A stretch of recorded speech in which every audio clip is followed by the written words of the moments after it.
Thailand কম্বোডিয়ার সীমান্তে ফের জ্বলে উঠল সংঘাতের আগুন। গুলি বিনিময় হয়েছে দুই দেশের সেনাবাহিনীর মধ্যে, ঘটেছে হতাহতের ঘটনা।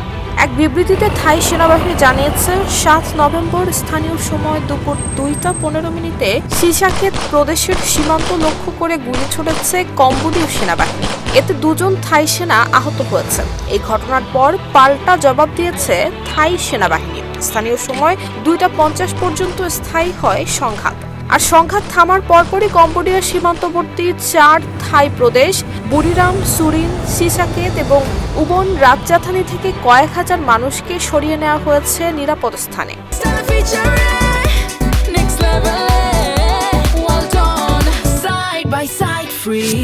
এরই মধ্যে জাতিসংঘে কম্বোডিয়ার বিরুদ্ধে অভিযোগ জানিয়েছে থাইল্যান্ড। সেখানে বলা হয়, থাইল্যান্ড কম্বোডিয়া সীমান্ত এলাকায় থাই ভূখণ্ডে গোপনে বড় এলাকা জুড়ে ল্যান্ড মাইন পেতেছে কম্বোডিয়া। এসব ল্যান্ড মাইনের বিস্ফোরণে বেশ কয়েকজন থাই এবং চীনা নাগরিক আহত হয়েছে। জাতিসংঘকে এই ঘটনা তদন্তের জন্য আহ্বান জানায় থাই সরকার। থাইল্যান্ডের পক্ষ থেকে এই অভিযোগ জানানোর কিছু সময়ের মধ্যেই সিসাকেত প্রদেশে সংঘাত শুরু হয় দুদেশের সেনাবাহিনীর মধ্যে।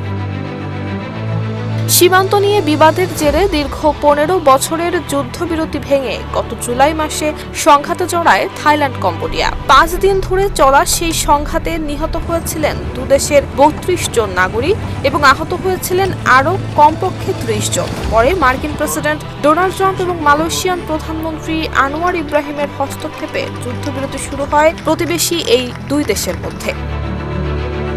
নুসরাত জাহান মেহেক, ঢাকা পোস্ট।